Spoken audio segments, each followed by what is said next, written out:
Saudi যুবরাজ মোহাম্মদ বিন সালমান প্রথমবারের মতো বাংলাদেশ সফরে আসছেন। ঢাকায় সৌদি দূতাবাস আয়োজিত সৌদি আরবের ৯৪তম জাতীয় দিবস উদযাপন উপলক্ষে এক সংবর্ধনা অনুষ্ঠানে এই কথা জানান বাংলাদেশ পররাষ্ট্র উপদেষ্টা মোহাম্মদ তৌহিদ হোসেন।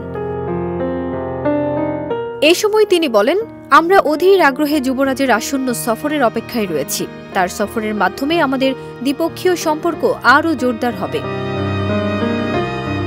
তিনি আরও বলেন, ১৯৭৫ সালে আনুষ্ঠানিকভাবে কূটনৈতিক সম্পর্ক স্থাপনের পর থেকে বিভিন্ন ক্ষেত্রে দুই দেশের অংশীদারির বিকাশ লাভ করেছে। দুই দেশ আগামী বছর কূটনৈতিক সম্পর্কের ৫০ বছর উদযাপনের প্রস্তুতি নিচ্ছে। আমরা একটি কৌশলগত অংশীদারি গঠনে প্রতিশ্রুতিবদ্ধ। যুবরাজ মোহাম্মদ বিন সালমানের নেতৃত্বে সৌদি অর্থনীতিকে বৈচিত্র্যময় এবং টেকসই করার লক্ষ্যে একটি রূপান্তরমূলক পরিকল্পনা সৌদি আরবের ভিশন ২০৩০-এর প্রশংসা করেন তৌহিদ। বাংলাদেশি আধা দক্ষ ও অদক্ষ প্রায় ৩০ লাখ শ্রমিক নিয়োগের জন্য সৌদি আরবের প্রতি কৃতজ্ঞতা প্রকাশ করে তিনি বলেন, এইসব শ্রমিক উভয় দেশের অর্থনীতিতে অবদান রাখছেন। এছাড়া সৌদি ফান্ড ফর ডেভেলপমেন্ট বহু বছর ধরে আমাদের বিভিন্ন অবকাঠামো প্রকল্পে গুরুত্বপূর্ণ ভূমিকা রেখে চলেছে।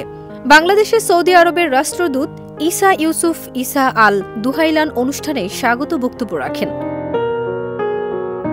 ফারজানা নিকিতা, দেশ রূপান্তর।